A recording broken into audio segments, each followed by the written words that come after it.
চাচা, আপনার নামটা বলুন। আমার নাম রহমত আলী মোল্লা।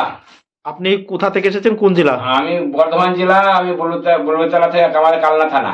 কালনা থানা। বর্ধমান কোন বর্ধমান, পূর্ব না পশ্চিম? না, পূর্ব বর্ধমান। পূর্ব। তাতে আমার বেশি আমার কাছেই তো গেছিলেন। হ্যাঁ হ্যাঁ বাহ বাবা চাচা, আপনি আমার কাছ থেকে এসেছেন, ভালো লাগছে। এখানে এসে কেমন লাগছে? হ্যাঁ, ভালো লাগছে। আর এখানে কিরকম কয়েন বা নোট দেখান? একবারে পারফেক্ট, পারফেক্ট। একদম। আর যারা আসতে চাইছে? হ্যাঁ, অবশ্যই আসবেন, এখানে এলে কোনো ঠকাঠকের ব্যাপার নেই। আচ্ছা, অন্য জায়গা থেকে কেমন চাচা? হ্যাঁ, অন্য জায়গা থেকে ভালো জায়গা। আপনি তো কলকাতা গিয়েছিলেন, হ্যাঁ, কলকাতা গেছিলাম। কলকাতা থেকে এখানে কেমন লাগছে? হ্যাঁ, এখান থেকে আরো ভালো, বাড়ির কাছে আমার। বাড়ির কাছে? হ্যাঁ, নিশ্চয়ই ভালো লাগছে একদম। আর চাচা, আমাদের মধ্যে তো কোনো টাকা পয়সা ডিমান্ড করা হয়নি? না না না না, 100% সেফটি তো? একদম 100% সেফটি। বেশ, আপনাকে আসার জন্য অসংখ্য ধন্যবাদ। আপনি কি করেন চাচা?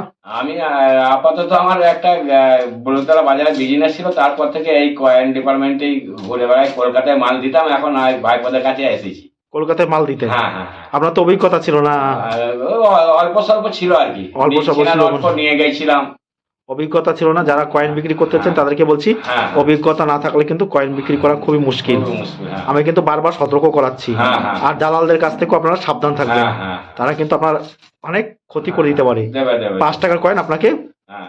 500 টাকা বিক্রি হতো, সেটা 10 টাকায় করে নিতে পারে ওরা। হুম, বেশ, ঘটনাটা হয়েছিল কি চাচা শুনুন। হুম। আমার এক দাদা দোকানদার করে, হ্যাঁ, হ্যাঁ হ্যাঁ হ্যাঁ। আমার বাড়ি থেকে অনেকটা দূর, চাকদা। আচ্ছা আচ্ছা। দিয়ে তার কাছে অনেক পুরনো কয়েন জমেছিল। হ্যাঁ, হ্যাঁ। আমাকে ফটো পাঠিয়েছিল, আমার দিকে তাকান চাচা। হ্যাঁ হ্যাঁ। সে ফটো পাঠিয়েছিল। ফটো পাঠানোর পরে আমি দেখেছিলাম ওখানে বেশ একটা নেতাজির 1996 ছিল। হ্যাঁ হ্যাঁ। আমি ওকে বললাম যে তুই এই কয়েনগুলো রেখে দে, হ্যাঁ। গুরুত্বপূর্ণ কয়েন আছে, ওগুলো রেখে দে, আমি আচ্ছা। যাবো নিয়ে আসবো, ভালো দাম। হ্যাঁ, হ্যাঁ, হ্যাঁ। দিয়ে ও আমার কথা বিশ্বাস করলো না। আমি ফোন করলাম, আমি তো সময় পাই না, এইসব হ্যাঁ। ব্যাপারে ব্যস্ত থাকি। ঠিক, ঠিক, ঠিক। ওকে বললাম দাদা রেখে দে। ও দেখি কয়েনটা সব 10 টাকা করে পিস বলে সব বিক্রি করে দিয়েছে। হ্যাঁ। এবার যে নিয়ে গেছে তারা বললাম কি হলো, তারা বলছে দিয়ে দে। আমরা বাহ, ভালো করেছো। হ্যাঁ। সেই জন্য এই সতর্ক বার্তাটা আপনাদের দিচ্ছি, হ্যাঁ, হ্যাঁ, যে কয়েন কিন্তু আপনারা ঠিক সঠিকভাবে বিক্রি করবেন, জেনে শুনে। হ্যাঁ। এখন আপনি কি নিয়ে এসছেন? দর্শকদের বলছি, যারা এই ধরনের সেরা নোট রয়েছে, সেরা নোট থাকলে আপনারা আমাদের কাছে নিয়ে আসতে পারেন। আমরা কিন্তু সেরা নোটটা আপনাকে করতে পারবেন আমাদের কাছে। সেরা নোটটা, এই যে নোটটা, এই নোটটা আমরা কিন্তু চলবে আপনাদের কাছে। যে সকল প্রকারের সেরা নোট আপনারা আমাদের কাছে যারা বিক্রি করতে, মানে এক্সচেঞ্জ করতে পারবেন। হয়তো এই নোটের ভ্যালু হিসেবে কিছু ভ্যালু আপনি কম পাবেন, তার পরিবর্তে আপনাকে টাকা আমরা দিয়ে দেবো। সেই জন্য এই ধরনের কিন্তু আমরা কোনো রকম বাংলাদেশের টাকা কিন্তু কিনি না। বারবার আপনাদেরকে বলা হচ্ছে, আপনারা কিন্তু সতর্ক থাকবেন। এই ধরনের কয়েন কিন্তু আপনারা আনবেন না আমাদের কাছে। তারপরে কয়েকটা 5 টাকার কয়েন এসছে। এই দেখুন, দেশবন্ধু চিত্র, কমন কয়েন, একেবারে কমন। তারপরে দেখুন হলুদ কয়েন। এই ধরনের হলুদ কয়েন আমরা কিন্তু রিটার্ন করে দিচ্ছি, নিই। কারণ এই ধরনের হলুদ কয়েন কিন্তু আমাদের কাছে চলে না, একদমই চলবে না। চাচা এসেছে একটা ধারণা নেবে। যারা হলুদ কয়েন মজুত করে রাখছেন, হলুদ মানে ইয়েলো, 5 টাকা ও 10 টাকার কয়েন মজুত করে রাখছেন, তাদেরকে বলছি আপনারা এই ধরনের কয়েন মজুত করে কখনোই রাখবেন না। এতে কিন্তু আপনাদের কি হচ্ছে, কয়েনের সংকট দেখা যাচ্ছে। তাই কয়েনের সংকট যাতে মার্কেটে না হয়, সেই জন্য আপনাদের অনুরোধ করা হচ্ছে যে আপনারা কখনোই হলুদ কয়েন মজুত করে রাখবেন না। বারবার আপনাদের বলছি, এই ধরনের হলুদ কয়েন কিন্তু চলবে না, যে কোনো রকম হলুদ কয়েন চলবে না। যদি আমরা কখনো বলে থাকি দুটো একটা, সেই ধরনের হলুদ কয়েন আপনারা রাখতে পারেন। তাই এই ধরনের হলুদ কয়েনে কিন্তু কোনো প্রকার ভ্যালু নেই। এছাড়াও চাচা কতগুলো 50 পয়সার কয়েন নিয়ে এসছে, দেখুন এই যে 50 পয়সা। এই যে চাচা কতগুলো 50 পয়সা কয়েন এসছে। এই ধরনের 50 পয়সা কয়েনও আপনারা নিয়ে আসতে পারেন। দেখুন এই ধরনের 50 পয়সা কিন্তু ওজনে বিক্রি হয়। আপনারা ভাববেন না যে এই ধরনের 50, আপনারা কেউ দুটো একটা, দেখুন কয়েক জায়গায় আমি কয়েন কিনতে গিয়ে 10 থেকে 12 হাজার টাকা লস করেছি। আপনারা দুটো কয়েন নিয়েছিলে আমি হয়তো 3 টাকা 6 টাকা দিতে পারি এমনি, কিন্তু এগুলো ওইভাবে হয় না। এগুলো কিন্তু ওজনে বিক্রি হয়, বারবার বলছি, এগুলো কিন্তু ওজনে ছাড়া আপনি একটাও বিক্রি করতে পারবেন না। কতগুলো স্টিলের কয়েন নিয়ে এসছে, দেখুন স্টিলের এবং একটা 5 টাকার কয়েন দেখতে পাচ্ছি। এই স্টিলের কয়েনের মধ্যে আমি যেগুলো বলেছিলাম 1992 চাচা, তাই তো? অর্থাৎ 1992 এই ধরনের কয়েন আপনাদের কাছে চলবে। অন্য কয়েন কিন্তু আপনারা আনবেন না। আপনারা নিয়ে এসছেন। স্টিলের অন্য কোনো প্রকার চলবে না। আর স্টিলের 2 টাকার কয়েনের মধ্যে যেটা বলেছিলাম, ইন্ডিয়ান এয়ারফোর্স, তাই তো চাচা? ইন্ডিয়ান এয়ারফোর্স কিন্তু চলবে। আরও কিছু 2 টাকার কয়েন, এই দেখুন চাচা বলছিল 1980 এই কয়েনটা খুব দাম। আমি বললাম না, 1980 বলিনি, 1970 বোম্বাই মিন্টের। এটা যদি 1970 হতো, বোম্বাই মিন্টের ভালো দাম পেত। 1972 হলেও কিন্তু এই কয়েনটা ভালো। এই কয়েনটা নয়, এই কয়েনটা কিন্তু কমন। এটা কি 1970 1972। আপনারা এই কয়েন দেখাচ্ছি বলেই আপনারা ভাববেন না যে এই কয়েন খুব দামি, ভালো করে আপনারা বুঝবেন। তবে শিবাজিরও একটা কয়েন দেখতে পাচ্ছি, যে শিবাজি, এই যে ছত্রপতি শিবাজির 1999 সালের। এই দেখুন, এটা হচ্ছে বোম্বাই মিন্টের তৈরি। এটা কিন্তু হায়দ্রাবাদ মিন্টের কিন্তু রেয়ার, আপনারা ভালো করে জানবেন। বোম্বাই মিন্ট বা কলকাতা মিন্ট কিন্তু রেয়ার নয়, হায়দ্রাবাদ মিন্টের হচ্ছে রেয়ার। তারপর দেশবন্ধু চিত্র, এই দেখুন শ্রী অরবিন্দর 2 টাকার কয়েন। এই ধরনের কয়েন প্রচুর পাওয়া যায়। তারপর এই যে দেখুন, এই যে একটা কয়েন দেখতে পাচ্ছি, দাদাভাই নবলজি, হ্যাঁ দাদাভাই নবলজির কয়েন, এটা 1825, 1917। অনেকে জিজ্ঞাসা করেছিল 1825 সালে কি এই কয়েনটা তৈরি করা হয়েছিল? না। আর 1917 সালে কি? না। 1825 হচ্ছে ওনার জন্ম, এই দাদাভাই নওরোজির জন্ম, আর 1917 ওনার মৃত্যু।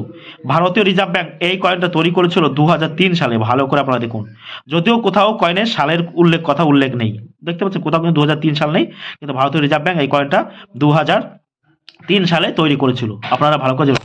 দেশবন্ধু চিত্তরঞ্জন দাসের একটা কয়েন দেখতে পাচ্ছি, এটা হচ্ছে কলকাতা মিন্টের। দেশবন্ধু চিত্তরঞ্জন দাসের ক্ষেত্রে দেখুন 1870 ওনার জন্ম, আর 1925 ওনার মৃত্যু, আর 1998 সালে এই কয়েনটা কিন্তু তৈরি করা হয়েছিল দেশবন্ধু চিত্তরঞ্জন দাসের। 2 টাকার কয়েন, এটা কমন। এটা কিন্তু হায়দ্রাবাদ মিন্ট হলে, অর্থাৎ এখানে স্টার থাকলে এই কয়েনটার দাম কিন্তু এক্ষুনি আমি 6 থেকে 7,000 দিয়ে দিতাম, যে কন্ডিশন ছিল। আর ভালো কন্ডিশন হলে সেটা আপনি 10,000, 15,000, 20,000, 25,000, 30,000 টাকাও আপনারা পেতে পারেন। চাচা, এখানে কয়েন বা নোট দেখানো কতটা নিরাপদ? হ্যাঁ, একবার পুরো নিরাপদ, একদম নিরাপদ তো? একদম। কোনো রকম কোনো অসুবিধা নেই তো? না, না, না, না। বেশ। এই দেখুন চাচা কতগুলো ট্রাক্টর, দেখুন ট্রাক্টর দেওয়া নোট নিয়ে এসছে, দেখুন ট্রাক্টর অঙ্কিত 5 টাকার নোট নিয়ে এসছে কতগুলো। চাচা তাহলে এই নোট চলে? না, না, চলে না। ইউটিউবে কি দেখেছেন? হ্যাঁ, দেখুন এই চাচা যা নিয়ে এসছেন কোটি টাকার নোট নিয়ে এসছেন, কোটি টাকা। ইউটিউবে দেখিয়েছে একটা নোটের দাম 5 লাখ টাকা, তাহলে এখানে কয়েক কোটি টাকার মাল আছে। দেখুন কয়েক কোটি টাকার চাচা নোট নিয়ে এসছেন। এগুলো বান্ডিল ছিল না, এটাও বান্ডিল থেকে অনেক কিছু হারিয়ে গেছে। আপনাদের কাছে বলছি দর্শকদের, এইরকম নোটের বান্ডিল থাকলে সেখান থেকে একটা নোট কিন্তু মিসিং হলে কিন্তু বিক্রি হবে না। ভালো করে আপনারা শুনে নিন, এটা কিন্তু অনেকগুলো মিসিং হয়ে গেছে, তাই আমরা নিলাম না, নেব না। মিসিং না হলে উনি পেতে পারতো, কিছু টাকা উনি পেতো, কিন্তু মিসিং হয়ে গেছে। মিসিং মানে কি? বান্ডেল থেকে অনেকগুলো নোট গায়েব হয়ে গেছে, তাই তো দাদা? খরচ করে ফেলেছে, তাই আমরা নিই। আর এই ধরনের ট্রাক্টর দেওয়ার নোট দেখিয়েছে কি 5 লাখ টাকা ভিডিওতে, অন্য ইউটিউবে। এই ধরনের নোটের কিন্তু কোনো প্রকার মূল্য নেই। মূল্য মানে কি? 5 টাকা 5 টাকা। বান্ডিল হলে আপনারা কিছুটা টাকা পেতে পারেন, ভালো করে শুনবেন। বান্ডিল হলে 5 টাকার ট্রাক্টর দেওয়া নোট চাচাদা নিয়ে এসছে, প্রায় কয়েক কোটি টাকার মাল নিয়ে এসছে, যদি চলতো। উল্টো পাল্টা প্রতারণামূলক ভিডিও থেকে আপনারা সাবধান থাকবেন, কি চাচা? তাই তো?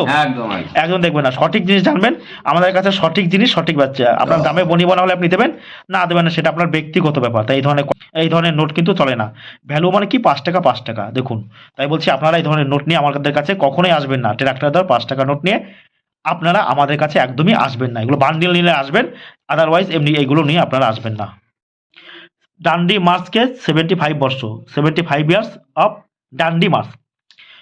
1930 সালে কিন্তু ডান্ডি মার্চ হয়েছিল। ডান্ডি মার্চ মানে কি? লবণ সত্যাগ্রহ আন্দোলন। আর 2005 সালে কিন্তু এই ভারতীয় রিজার্ভ ব্যাংক এই কয়েনটা তৈরি করেছিল। এটা দুটো কয়েন পাওয়া যায়, একটা স্টিলের পাই আর একটা কপার নিকেলের। কিন্তু স্টিলের কয়েনটা কিন্তু প্রচুর পরিমাণে পাওয়া যায়, এর কিন্তু কোনো মিউল হলে একটু দাম আছে। আর এমনি কপার নিকেলের কয়েন হলে, কপার নিকেলের মানে কোনগুলো হয়? মূলত কপার নিকেলের এই যে এইগুলোকে বলা হয় কপার নিকেলের কয়েন। এই ধরনের কয়েন কিন্তু যদি ডান্ডি মার্চের এই সাপটা এই কয়েনে থাকতো, তাহলে কিন্তু যদি এই সাপটা ওই কপার নিকেলের কয়েনে যদি থাকতো, তাহলে সেই কয়েনটা কিন্তু খুব দামি, যেটা আপনাকে ভালো টাকা এনে দিতে পারে। এখন চাচা যে কয়েন এসছে সেই কয়েনগুলো আমরা দাম নির্ণয় করব, এমনকি চাচাকে আমরা কয়েন সম্পর্কে আরো অভিজ্ঞতা দিয়ে দেবো, কি চাচা? তাই তো? অভিজ্ঞতা নিয়ে উনি বাড়ি ফিরবেন।